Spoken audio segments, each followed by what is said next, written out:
Daremos início, então, ao painel 1, Indústria, Protecionismo ou Isonomia.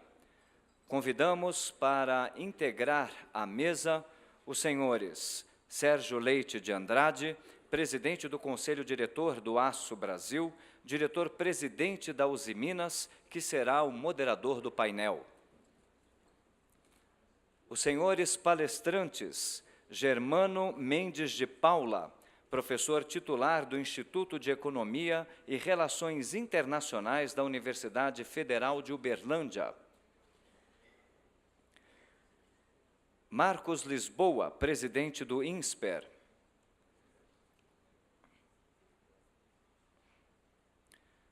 José Ricardo Roriz, presidente em exercício da Fiesp e do Ciesp.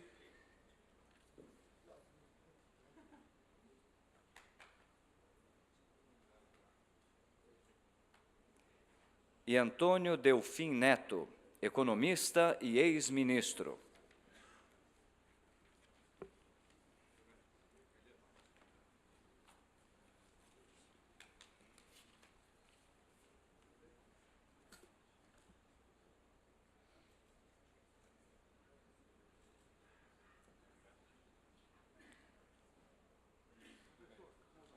Informamos a seguir as regras de funcionamento do painel. O moderador do painel terá 5 minutos para as suas considerações iniciais. Cada um dos palestrantes terá um tempo de exposição de 15 minutos. E, ao final das apresentações, haverá sessão de debates, devendo as perguntas serem formuladas por escrito e entregues às nossas recepcionistas. Com a palavra, o senhor Sérgio Leite de Andrade. Senhoras e senhores, bom dia a todos vocês. Muito obrigado pela presença aqui no nosso Congresso Aço Brasil.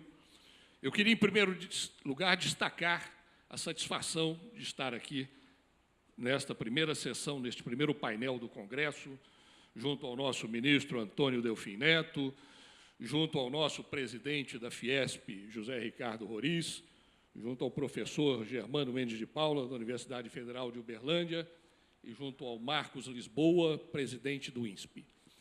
Esse painel, nesse momento que nós estamos vivendo no Brasil, neste momento que nós estamos vivendo num cenário internacional, no campo das relações comerciais delicado, ele se reveste de uma extrema importância. O próprio título do painel nos é instigante, no momento em que coloca na indústria, isonomia ou protecionismo. Essa é uma grande discussão que nós já estamos tendo no Brasil e vamos ter que avançar nos próximos meses, espero que não nos próximos anos, mas fortemente nos próximos meses, no início do ano de 2019, porque este é um tema muito importante para nós brasileiros, para nós da indústria do aço. Foi comentado aqui hoje pelo Alexandre, pelo ministro Marcos Jorge, a questão da importância da indústria. Não há um país forte sem uma indústria forte. E nós estamos vivenciando no Brasil uma discussão muito importante. Por um lado, temos pessoas que defendem um liberalismo nas relações comerciais. E nós também do Aço Brasil, nós somos a favor desse liberalismo. Mas nós do Aço Brasil estamos na segunda corrente que defende o liberalismo dentro de um conjunto de ações que tragam isonomia nas relações comerciais. Porque hoje nós não estamos vivendo no mundo uma questão isonômica nas relações comerciais. E as relações comerciais são extremamente importantes para a vida humana, para a troca de mercadorias, para a troca de experiências, troca de conhecimentos. E no mundo do aço hoje, na verdade, nós vivemos uma guerra de mercado. Nós temos, por um lado, a China, com um excesso de capacidade muito grande, metade do excesso da capacidade mundial está na China, e um país eivado de subsídios. A China vai, passo a passo, conquistando o mundo pela economia. Mas essa conquista gera reações, sem dúvida. E a primeira reação que nós tivemos de peso foi a decisão do presidente Trump, ao invocar a seção 232, aspectos de segurança nacional, no sentido de reagir a essa ação da China, principalmente no mundo do aço e também no mundo do alumínio. Foi, sem dúvida, um primeiro passo, mas um primeiro passo que vai contra o liberalismo nas relações comerciais, que vai contra aquilo que nós desejamos no mundo, que são trocas equilibradas, cada vez mais relações comerciais. E o mundo reagiu. A Europa apresentou forte reação no que tange a salvaguardas, a Ásia inteira vem reagindo fortemente a essa decisão do presidente Trump, e a gente vai vendo, passo a passo, reações surgindo no mundo inteiro. Reações que buscam, acima de tudo, voltar a um equilíbrio nas relações comerciais. E nós, ao olharmos esse mapa que encontra-se projetado para os senhores, nós temos, numa primeira visão, algo que nos chama a atenção. Apenas a América do Sul não apresentou uma reação a esse quadro de protecionismo nas relações comerciais mundial, iniciado com a decisão do presidente Trump. E nós, Brasil, estamos na América do Sul. E nós temos que refletir qual é a posição que nós devemos ter daqui para frente. O Brasil precisa voltar a crescer. O Brasil precisa voltar a ter um protagonismo econômico a nível internacional. E nós precisamos voltar a ser um grande protagonista nas relações comerciais. Esse painel, sem dúvida, aqui hoje, traz uma oportunidade, através das palestras dos nossos convidados, de uma reflexão nesse tema. No tema da isonomia comercial, que é o desejado por todos nós, ou protecionismo, que nós, do Aço Brasil, não desejamos para o mundo inteiro. Eu convido, nesse momento, a fazer uso da palavra e proferir a sua palestra o professor Germano Mendes de Paula, que vai abordar o tema extremamente importante nesse contexto que nós estamos vivendo, China, não economia de mercado. Professor Germano, por favor. Bom dia a todos. Queria agradecer o convite do Aço Brasil para fazer essa palestra sobre China como não economia de mercado, a indústria do aço. Queria agradecer a oportunidade de debater esse tema com o Marcos Lisboa, que foi meu colega de turma de mestrado há 30 anos atrás, o ministro Delfim Neto, Oris, e sendo assim, vou começar a falar. Bom, esse estudo foi um estudo que a gente desempenhou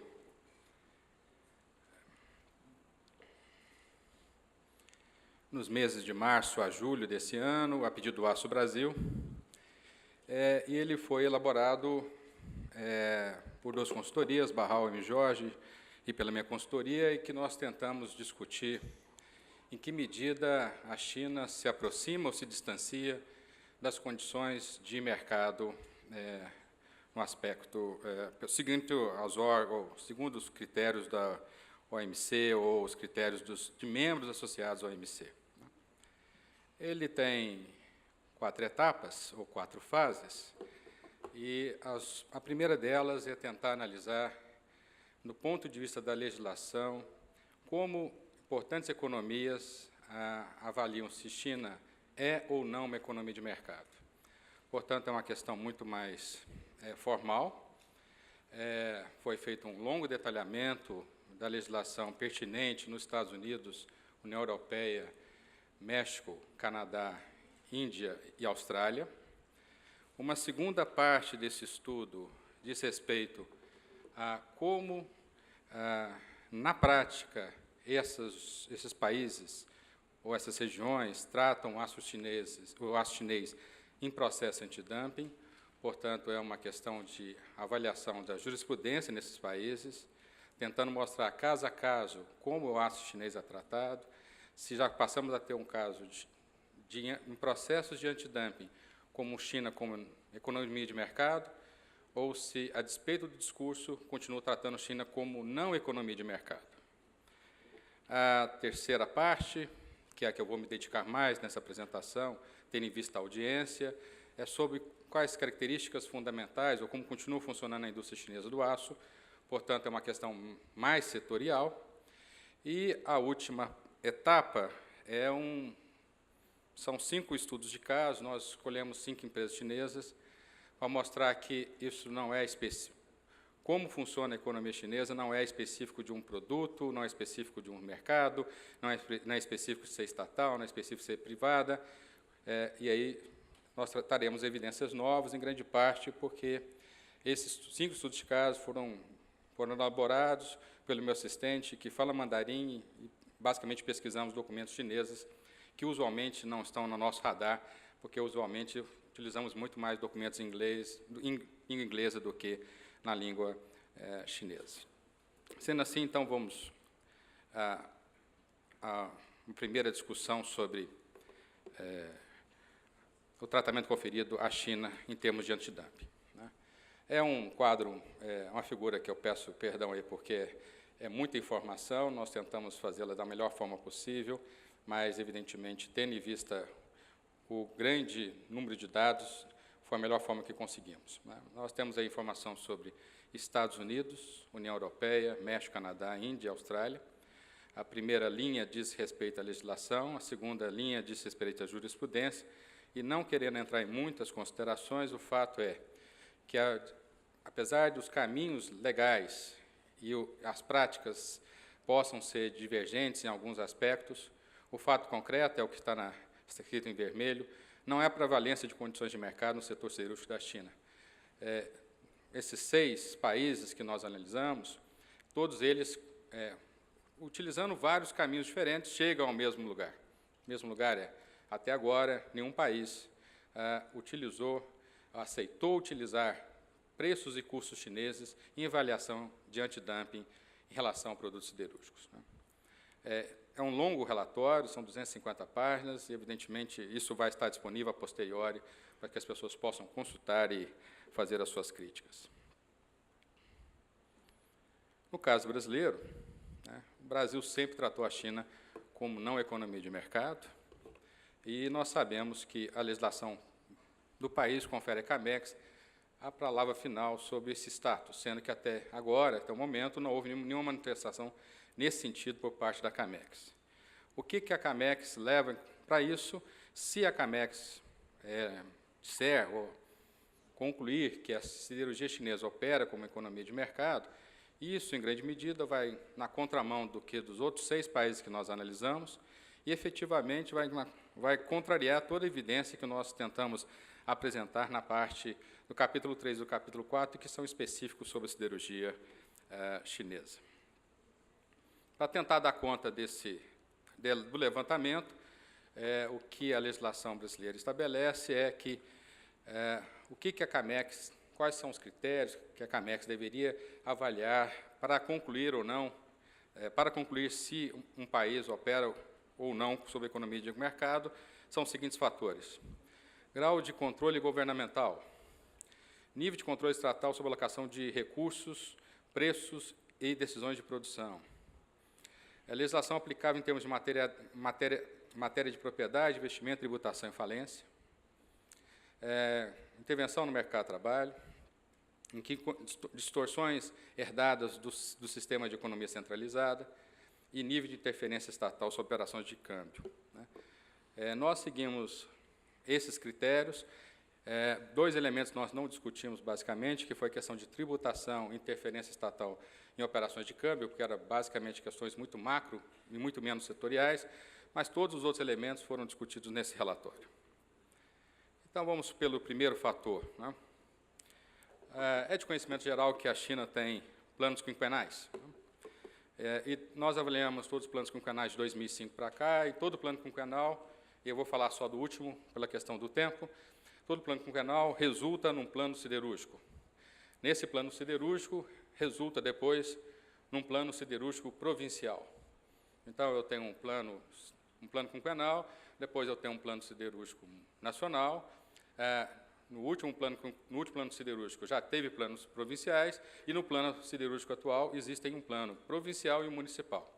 A prioridade anterior era processos de fusões e aquisições, e havia, de certa forma, uma clareza de quais empresas deveriam ser as vencedoras. Então, nos planos siderúrgicos plano siderúrgico de 2005, claramente diz que quem deveria ser as empresas que deveriam liderar o processo de fusões e aquisições. Mais recentemente, a preocupação é com o fechamento de capacidade instalada e o grau de direcionamento é muito grande, de tal forma que, nos planos provinciais e municipais, disse quem deve fechar, qual usina deve fechar, em qual cidade deve fechar. Então, a primeira decisão de alocação de produção não está na mão das empresas, e sim do Estado. A outra questão fundamental é a importância das empresas estatais. No ranking das 50 maiores empresas siderúrgicas estatais, em 2010, no ranking da World Steel Association, tinha 10, das 50 maiores siderúrgicas mundiais, em 2010 tinha 17 estatais, dos quais 15 chinesas. Em 2016, passamos a ter 18 empresas estatais, dos quais 16 chinesas, e essa participação dessas 18 empresas hoje equivale a 21% do mercado mundial. Eu não estou falando que, evidentemente, a participação das empresas estatais na siderurgia mundial é muito maior que isso. Nós estamos falando que apenas as 18 maiores estatais representam já 21% do mercado mundial. Tentamos olhar o que acontece com o controle direto do governo chinês. O ano passado, a China representou 49% da produção do aço mundial, em estimativas extremamente conservadoras, eu diria assim, exageradamente conservadoras. As estatais dominam 43% da produção siderúrgica chinesa. Isso resulta que, diretamente, o governo chinês domina 21% do aço do mundo. Depois eu posso, nas considerações, não vou me alongar agora, a questão do tempo, sobre por que os 43% é relativamente conservador. Outra questão importante, empresas siderúrgicas estrangeiras podem investir na China? Desde 2005, existe uma restrição que só pode investir na China empresas que têm uma capacidade acima de 10 milhões de toneladas de aço carbono e 1 milhão de toneladas de aço especial. Duas empresas, Evraz e ArcelorMittal, tentaram comprar siderúrgicas da China, mas o governo chinês vetou ou deixou o prazo passar.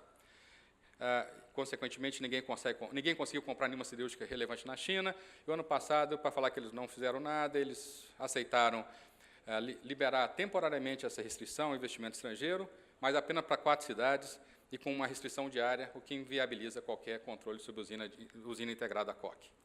Então, ao mesmo tempo que o governo chinês estimula a compra de mineração fora da China, ele veta qualquer operação relevante. As siderúrgicas estrangeiras operam na margem da siderurgia chinesa e não tem nenhuma usina importante cujo controle majoritário é de controle internacional. Outra questão é, como sobrevive a China? É claro que sobrevive por grandes subsídios.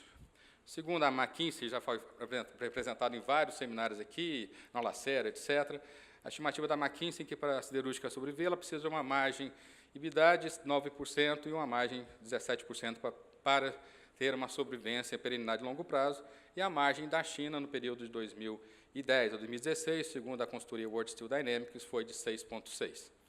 Então, durante 7 anos, você tem uma margem extremamente reduzida, muito aquém daquela que você precisa sobreviver e muito distante daquela que você precisa garantir a longo prazo a sua perenidade. Endividamento. A estimativa que você tem da própria CISA, quer dizer, a China Iron Steel Association, é de que, atualmente, a relação dívida-ativo na China, na siderurgia, é 70%, a média mundial é 30%.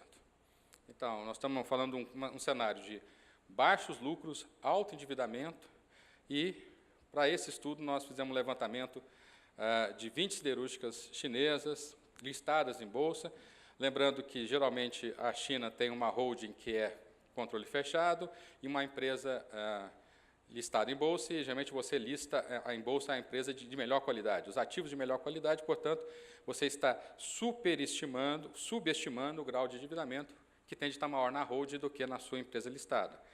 Então, o estudo da OCDE para a siderurgia recomenda que essa relação dívida líquida e EBITDA seria 3 vezes, e na China já chegou a 25 vezes, hoje o ano passado estava em 5,1, que é muito distante do recomendado. Ou seja, eu tenho forte direcionamento estatal, os lucros são muito baixos, tenho fortes subsídios e tenho um padrão de endividamento que é muito acima do razoável em relação à comparação mundial.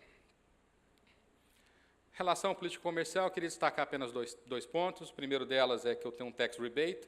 E o tax rebate tem uma posição claramente direcional que deve ser exportado.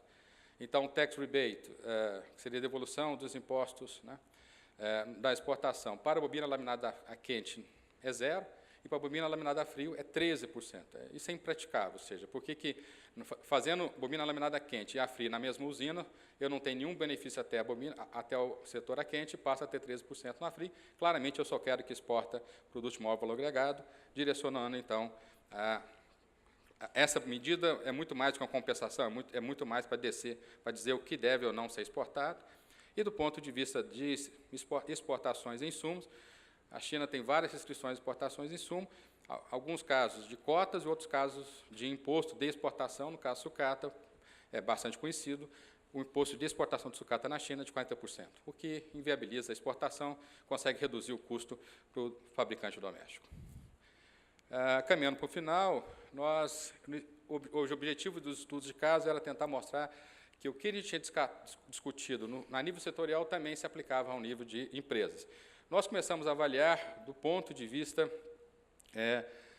por mercados, né? Vamos pegar uma de aço plano, uma de aço longo, uma aço especial, uma longa especial e uma tubo sem costura, e, para nossa felicidade, nós chegamos a uma situação que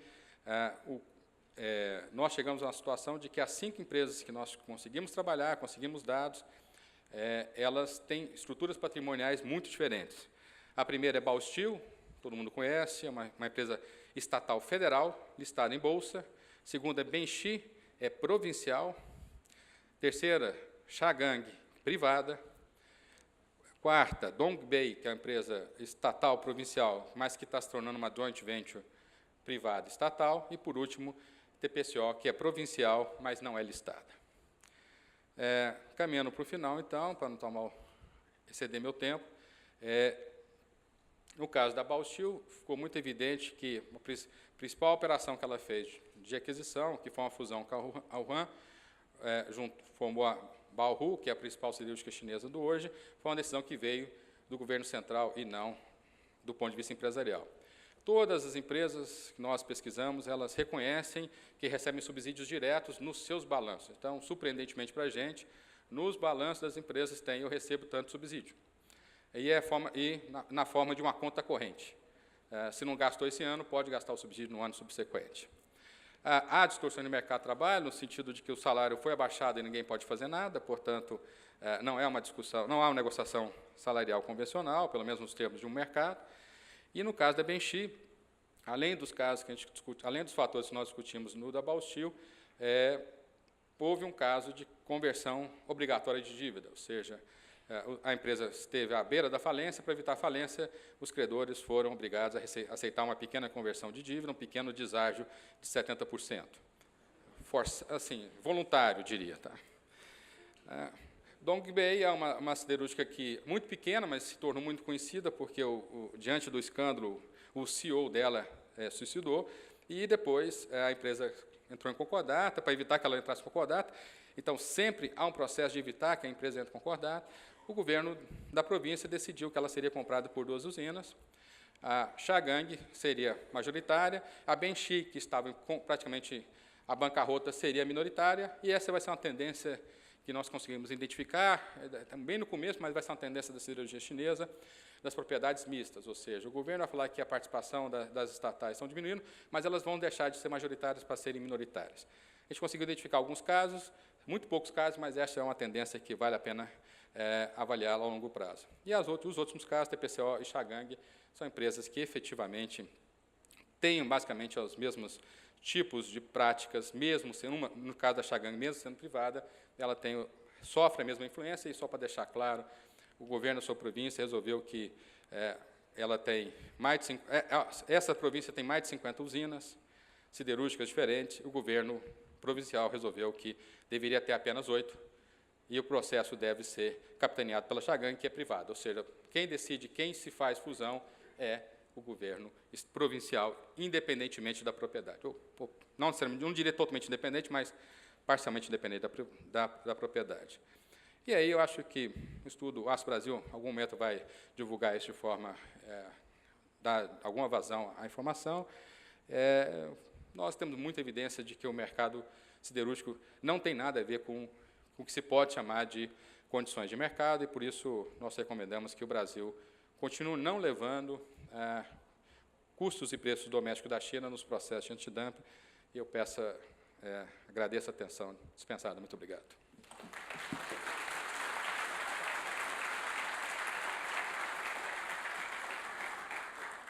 Germano, muito obrigado pela sua palestra. A partir desse momento, nós já estamos recebendo perguntas por escrito. Quem desejar fazê-las, por favor, entregue às nossas recepcionistas. Dando sequência, nesse momento, eu convido o presidente do INSP, Marcos Lisboa, para proferir sua palestra. Bom, obrigado pelo convite, é um prazer estar aqui com vocês. O mundo vive dias estranhos, né? Dias peculiares, dias surpreendentes, depois de tantas décadas de abertura comercial e um resgate com combate à pobreza e à desigualdade. Nas últimas 3 décadas, nós assistimos ao crescimento notável dos países emergentes, né?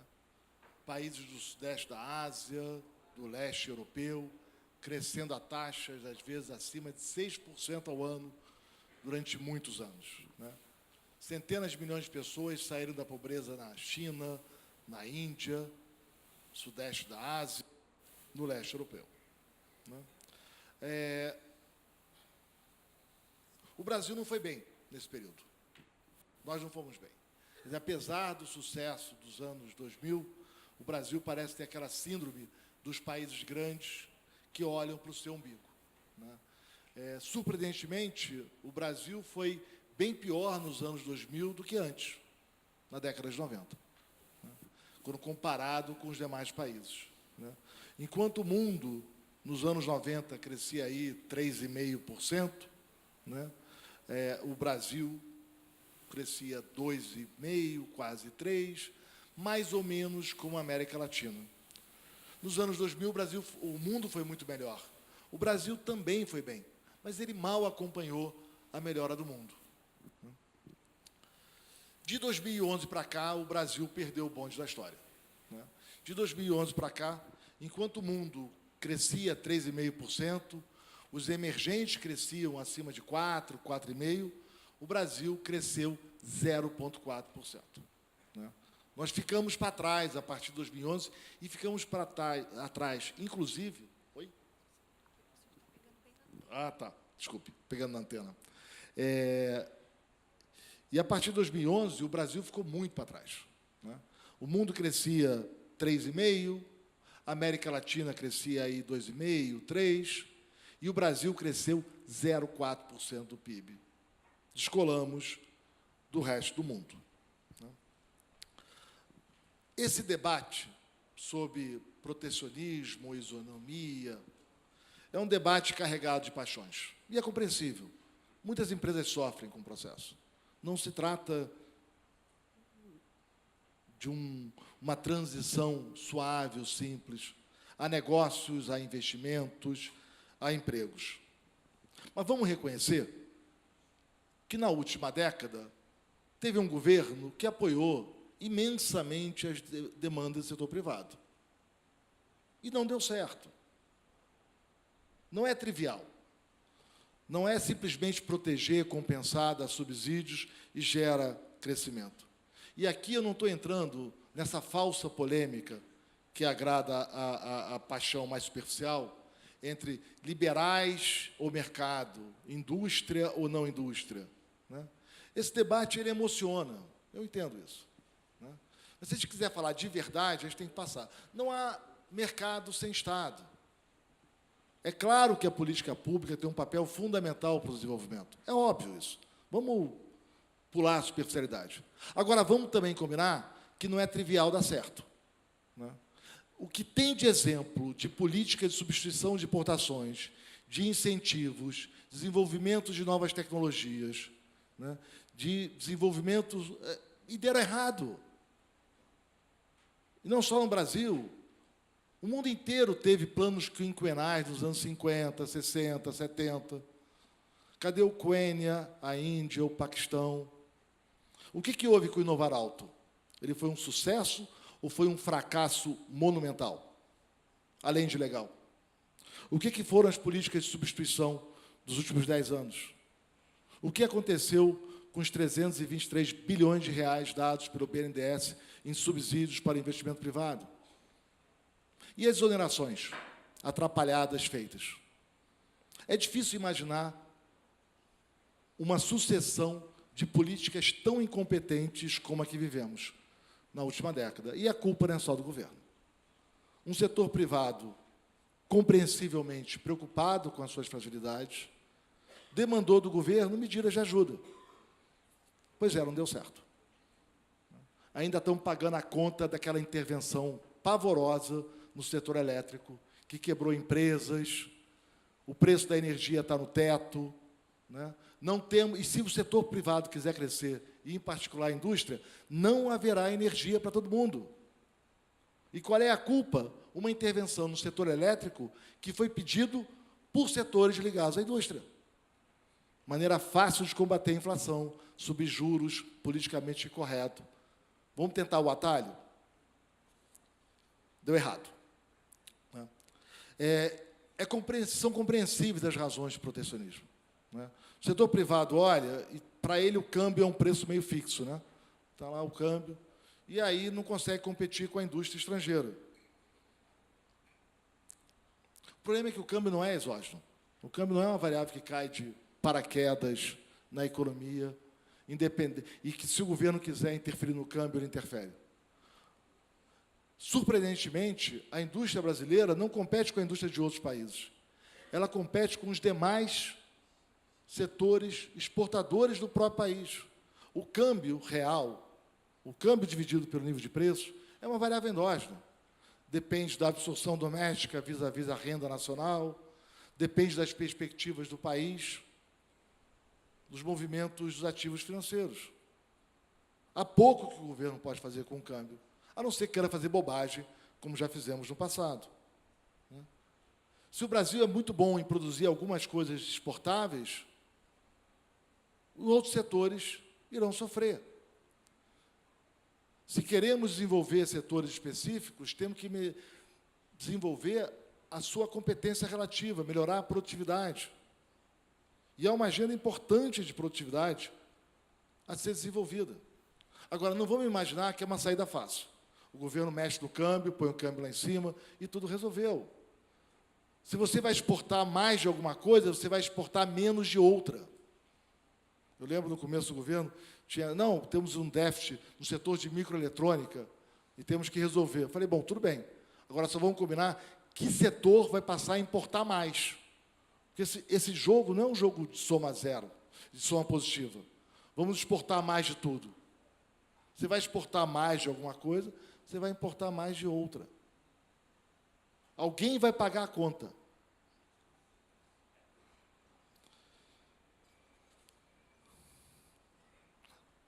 Existem várias justificativas para medidas protecionistas, várias, mas elas devem ser analisadas com cuidado. Basta de irresponsabilidade. Medidas protecionistas e a intervenção pública é muito bem-vinda quando pode gerar ganhos de produtividade, quando gera um retorno social para além do que é apropriado privadamente. Intervenção pública para tirar dinheiro do Estado, para dar para o setor privado, não vale. Vale quando o retorno social é maior do que o ganho privado. Tem uma agenda importante. E por mais que existam divergências nessa mesa, eu tenho certeza que elas serão imensas, né? Tem uma agenda comum. Não vamos também deixar as divergências evitarem a construção de uma agenda comum. E que o Brasil está tão atrasado. Temos que reduzir os custos desnecessários da nossa economia. Que burocracia é essa que nós enfrentamos? Que Estado intervencionista e atrapalhado é esse, que torna difícil construir uma fábrica, negociar conflitos? Vamos combinar? Nós temos uma complexidade tributária impensável em outro país. Nossa estrutura tributária é completamente atrapalhada. Que agenda é essa da Receita Federal, dos órgãos arrecadadores? Como é que se dão esses impostos estaduais, as dificuldades com compensações? reconhecimento de créditos tributários, a complexidade da regra. Essa é uma agenda mais que urgente. Como é que o órgão que interpreta a norma tributária também é o órgão responsável por auditar as empresas? A propósito, esse mesmo órgão tem maioria no Tribunal Administrativo que julga as causas tributárias. Eu não conheço governança mais equivocada do que da Receita Federal do Brasil. A Receita deveria ser uma autarquia autônoma. Deveria existir um órgão independente para fazer a norma. E o julgamento de ações tributárias deveria ser uma terceira parte, não da Receita, não com a maioria da Receita ou dos órgãos do governo. Quantas decisões têm sido tomadas pelo voto qualificado do presidente do CARF? E, a propósito, remunerar o auditor fiscal por bônus, por arrecadação, vamos combinar, vai falar em conflitos de interesses, né? Tem uma agenda fundamental em infraestrutura. O setor privado paga o preço para além da burocracia, para além da complexidade tributária, paga o preço de uma infraestrutura deficiente, cara. E vamos combinar? Quem quer investir em infraestrutura num país atrapalhado como o Brasil? As regras não valem. O que aconteceu com o setor elétrico acontece com estradas, investimentos que começam e são paralisados, falta de regras claras e mecanismos de resolução de conflitos. Não conseguimos ter estradas, portos, ampliar a infraestrutura. E a infraestrutura, essa sim, tem externalidades imensas sobre o setor privado. Exercício para quem tem tempo ocioso. Quanto tempo demora para desembarcar uma mercadoria no Porto de Santos, vis-à-vis países envolvidos? Quantos insumos importantes para a pesquisa médica, perecíveis, são perdidos pela longa demora para sua liberação? Especialização. E aí eu acho que é um erro que nós cometemos muitas vezes no passado. O Brasil quis produzir tudo. Ninguém produz tudo. Todos nós nos especializamos. Nos especializamos na nossa vida privada, nas nossas atividades profissionais. Tentar fazer tudo não tem escala, não tem escopo, né? A Embraer tem seu sucesso, mas ela não quer fazer o motor de avião no Brasil. Ela não tenta fazer todos os equipamentos no Brasil. A produção requer escala. E acidentes. Há uma universidade, há um estudo, há um grupo competente que desenvolveu aquela tecnologia. Alguns produzem turbinas de avião, outros montam grandes aviões, outros resolveram montar aviões médios. E teve a sorte, a coincidência e a fortuna de ter uma escola de engenharia aeronáutica ali do lado, com professores do MIT, o ITA. Não dá para fazer tudo. Os países se especializam. Fazer algumas coisas muito bem feitas. Não tentar fazer tudo. Vamos combinar que fábricas de automóvel para produzir menos de 1.000 carros não é viável em nenhum outro lugar. Temos ainda o desafio da educação, né? Quer dizer, o Brasil está atrasado aí, né? Os nossos indicadores de ensino médio, apesar do gasto em educação, ficam muito atrás de países parecidos. O Brasil aumentou o gasto em educação, que era de menos de 2% do PIB nos anos 80, foi para 4% do PIB e hoje está em 6% do PIB. Países parecidos com o Brasil, como Chile, como Turquia, demais emergentes, gastam 4% do PIB. Só para repetir, demais países emergentes gastam 4%, o Brasil gasta 6%. E, no entanto, os nossos indicadores de aprendizado, comparáveis com os demais países, são bem piores. Ficamos atrás do PISA e em outros testes de aprendizado.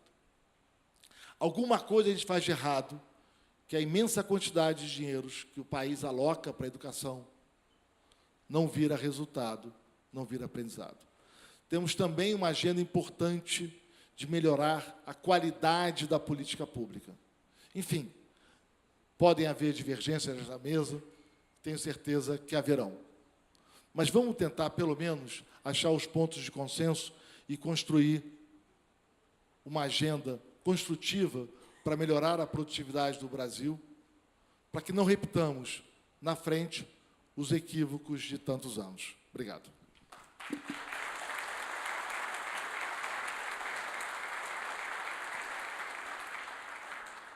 Marcos, muito obrigado pela sua exposição. Eu relembro que nós já estamos recebendo perguntas por escrito, e, nesse momento, eu convido o presidente da Fiesp, José Ricardo Roriz, para a sua palestra. Roriz.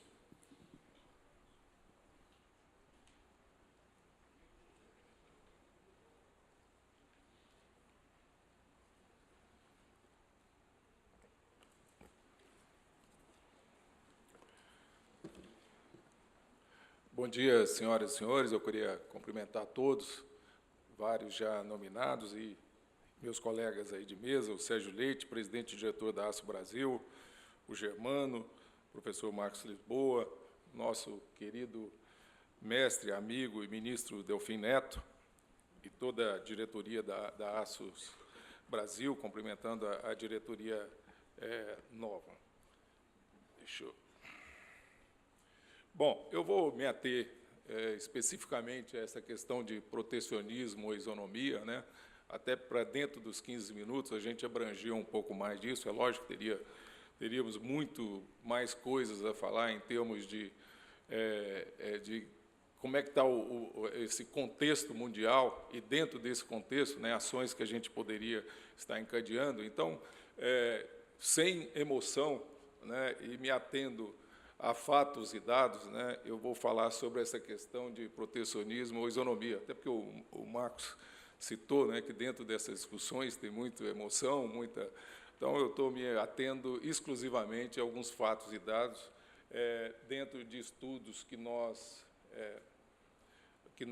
fizemos, né, para analisar essa situação dessa discussão que tem despertado aí muito interesse de todos, né? Então, em primeiro lugar, eu queria dizer que a Fiesp está totalmente engajada, né, na retomada do crescimento econômico e na melhora dos indicadores sociais do Brasil. Então, todos os estudos nossos, né, estamos discutindo aí bastante com candidatos a presidentes, com a assessoria dos candidatos, né, estão voltados nessa direção. Também somos favoráveis à ampliação da concorrência, né? Temos muitas empresas que são preponderantemente exportadoras, outras são preponderantemente importadoras, outras que têm um balanço entre importação e exportação, outras que estão mais concentradas no mercado interno brasileiro, outras que além de mercado interno, também têm uma boa parcela de suas vendas para o mercado externo. Também no aumento da competitividade e aprofundamento da abertura comercial negociada. E aí essa palavra negociada é extremamente importante, né? Num momento como esse, onde nós estamos, o mundo todo, né, você tem uma onda protecionista, tem vários acordos comerciais em negociação, né, você falar em abertura unilateral do Brasil, ora, se você perde as suas alíquotas, você não tem como negociar, como é que você vai fazer um acordo internacional se as suas alíquotas já foram reduzidas? Então, assim, num momento muito inapropriado, né, você teve alguns estudos que vieram da área ligada diretamente à presidência da República, né, falando em uma abertura unilateral, onde, num momento como esse, né, repetindo, extremamente inoportuno. E também uma abertura que promova o crescimento com maior valor agregado de valor nas cadeias produtivas brasileiras. Vou mostrar mais adiante alguns números que mostram a primarização do nosso fluxo de comércio internacional. Tá? Bom, o comércio exterior brasileiro, tá? Eu queria falar alguns números aí. O saldo comercial, né, o saldo do comércio exterior de bens manufaturados do Brasil tem sido negativo, né, desde 2007. Nós temos um déficit médio aí de 2,7% do PIB nesse período, sendo que 52% das importações são de média e alta tecnologia e 73% das exportações são de produtos de menor valor agregado. Ou seja, cada vez mais a gente exportando produto de menor valor agregado e importando produtos de média e alta tecnologia. E aí, se nós pegarmos o saldo comercial desses bens não industriais, nós tivemos um crescimento grande, saímos de 4,1 bilhões de dólares para 57 bilhões de dólares, né? Saímos da indústria de média e baixa tecnologia de 14,9 para 32,3, enquanto que a indústria de alta e média tecnologia nós pulamos de 17 para quase 92 bilhões de déficit durante esse período aí considerado.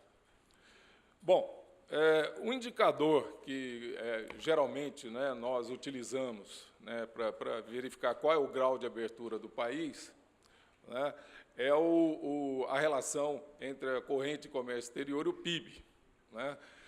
Se nós compararmos o Brasil com outros países, então, por exemplo, nós temos o Brasil muito próximo do que é a relação com o Japão e com os Estados Unidos. E se nós compararmos com países menores, países pequenos, países de população baixa, né, porque tem alguns comparativos que não tem, nós não deveríamos estar considerando que, por exemplo, países pequenos, eles importam alimentos, eles importam petróleo, eles importam as principais matérias-primas. Brasil e Estados Unidos, por exemplo, são autossuficientes em matérias-primas, da maioria delas. O Brasil é autossuficiente em petróleo. Já no ano que vem, nós vamos estar adicionando às nossas exportações mais 600 mil barris. Com relação a alimentos também, o Brasil não tem o que... praticamente, ele é o segundo maior exportador do mundo, né? E nós somos autossuficientes em alimentos, enquanto a maioria desses países comparados, e principalmente os países pequenos, né, são importadores desse tipo de produto. E, além disso, esses países, como não têm o mercado interno, ou o mercado interno é muito pequeno, e para se fazer uma planta em escala mundial, boa parcela do que produzem eles exportam. Então, na balança e nesse percentual de comércio exterior em relação ao PIB, né, você tem esses produtos que eles são obrigados a importar e tem também esse excedente, já que eles não têm escala de consumo, que eles são obrigados a exportar quando fazem plantas de escala mundial nesses países menores. Outra coisa também interessante é que nós comparamos, né, o Brasil com países de renda per capita baixa e países de renda per capita média e alta, com relação às importações de manufaturado, PIB per capita e crescimento do PIB per capita. Né? Não necessariamente aqueles países que fizeram abertura de mercado, ou uma abertura que não seja inteligente, como essa que está sendo proposta por alguns aqui no Brasil, isso significou que esses países tiveram aumento de renda, ou tiveram aumento de produtividade, ou tiveram crescimento porque abriram o seu mercado e não abriram de uma maneira adequada, de uma maneira negociada. Né? E, inclusive, se a gente for considerar esses países pequenos, né, você teve alguns poucos que teve uma aceleração e outros que tiveram uma desaceleração muito forte do crescimento, como no caso aí do Paraguai. Enquanto que países grandes, na maioria dos países grandes, a renda per capita para abertura comercial desacelerou em relação ao mundo. Tá? Então, você afirmar que se fizer uma abertura, né, se você fizer uma abertura comercial, você vai fazer com que o país fique aumente renda ou melhore as suas taxas de crescimento. Se nós formos verificarmos os números com esses outros países aí considerados, né, isso não é um fato. Tá? Inclusive no Brasil, a abertura comercial ela não significou uma melhora de renda per capita. Né? O Brasil, pós-abertura, né, o PIB per capita e a produtividade da força de trabalho desaceleraram. Então, se nós pegarmos de 71 a 91 e de 92 a 91, tá? E compararmos o PIB per capita, produtividade do trabalho, né, não necessariamente você teve aí um crescimento ou uma melhora nesses indicadores. Então, a conclusão dessa primeira parte é que não é possível estabelecer uma relação automática entre abertura comercial e crescimento econômico.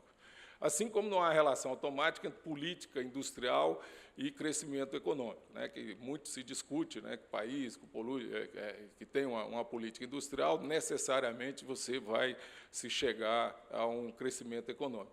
Então, o que é fundamental? O que é preciso? O que nós... assim, o que esse trabalho aponta, né, que o fundamental é que a gente tenha uma competitividade um aumento da competitividade brasileira para a melhoria do desempenho econômico.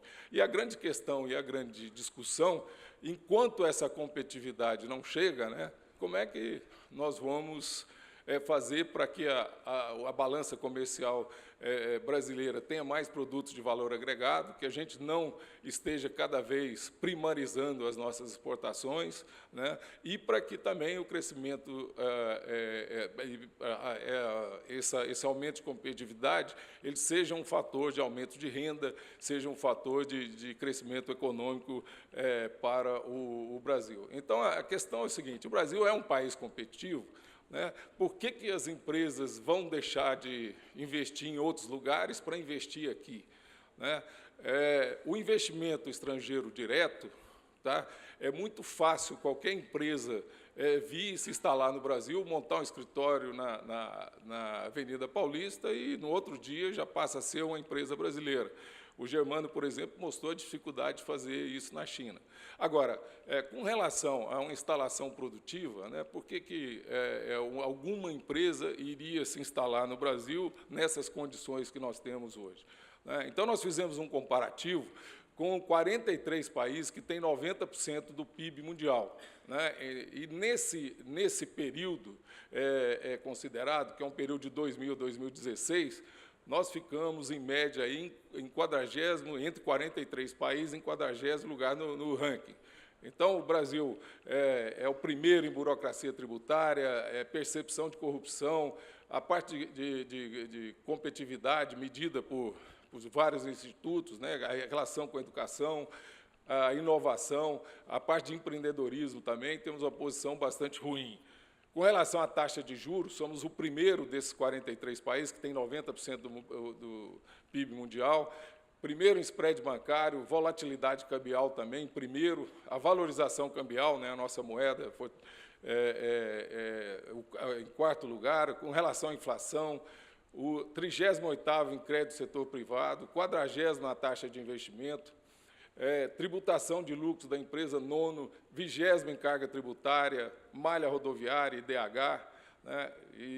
E quando a gente soma tudo isso, né, nós temos também a questão de o custo se produzir no Brasil, né? O Brasil, em média, você fazer qualquer coisa aqui no Brasil é em torno de 30,4% do que você fazer nesses outros países aí considerados, né, que eu falei que tem 90% do PIB mundial. Bom, levando também em consideração uma empresa no Brasil que gera R$100 de caixa, ou seja, a empresa que esteja operando gerou R$100 de caixa, né, as despesas financeiras levam 57,6 reais desse resultado, dessa geração de caixa, né? O tributo leva 14,4, né? E o resultado líquido é em torno de R$28.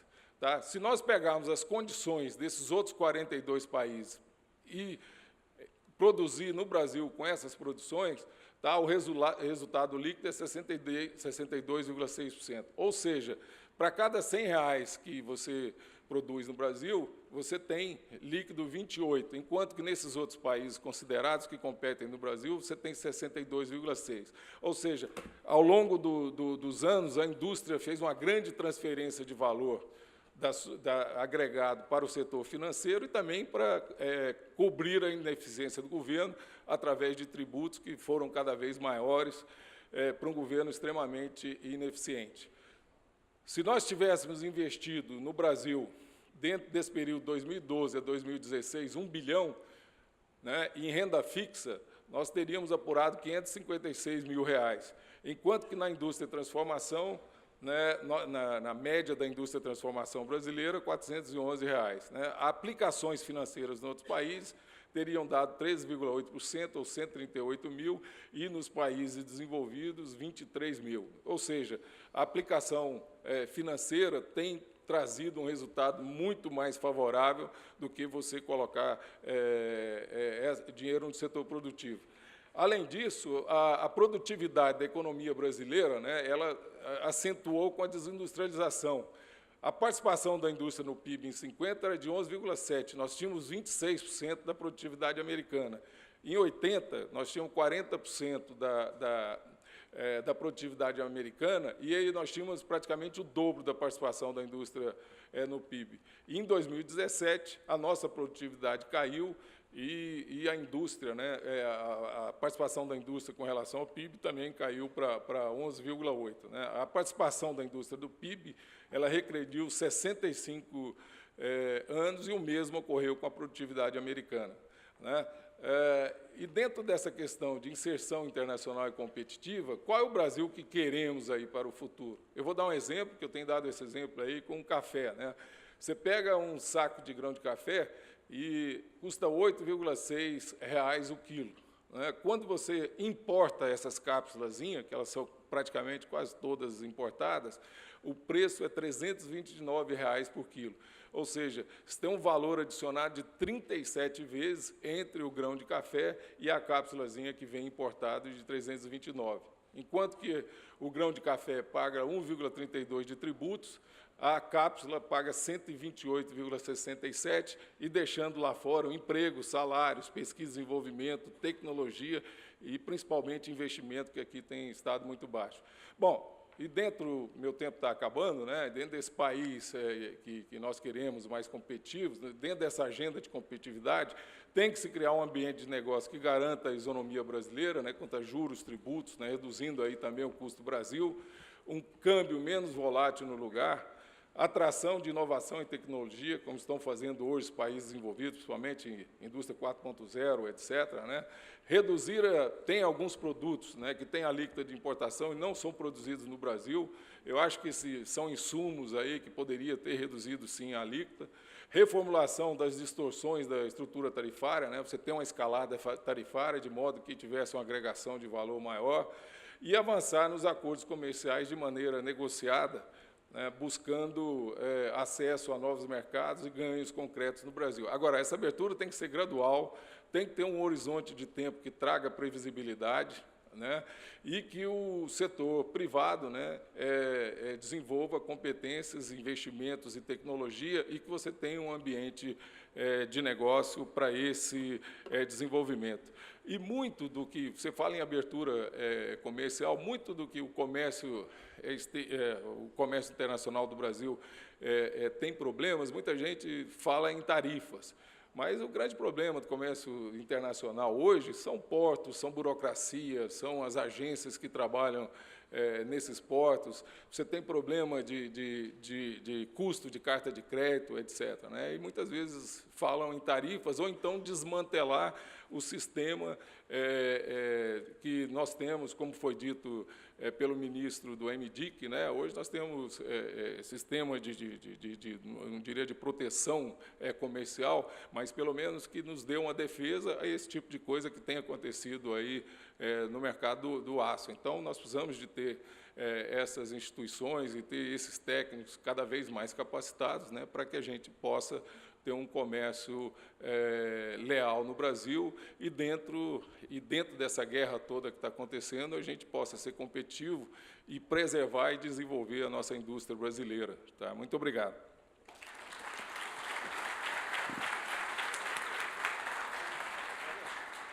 Muito obrigado, Roriz. Eu informo a todos os presentes que o presidente da República já se encontra nas dependências do Congresso do Aço Brasil, e nós vamos hoje ter que abrir mão das palavras extremamente importantes para nós, do nosso ministro Antônio Delfim Neto. Muito obrigado.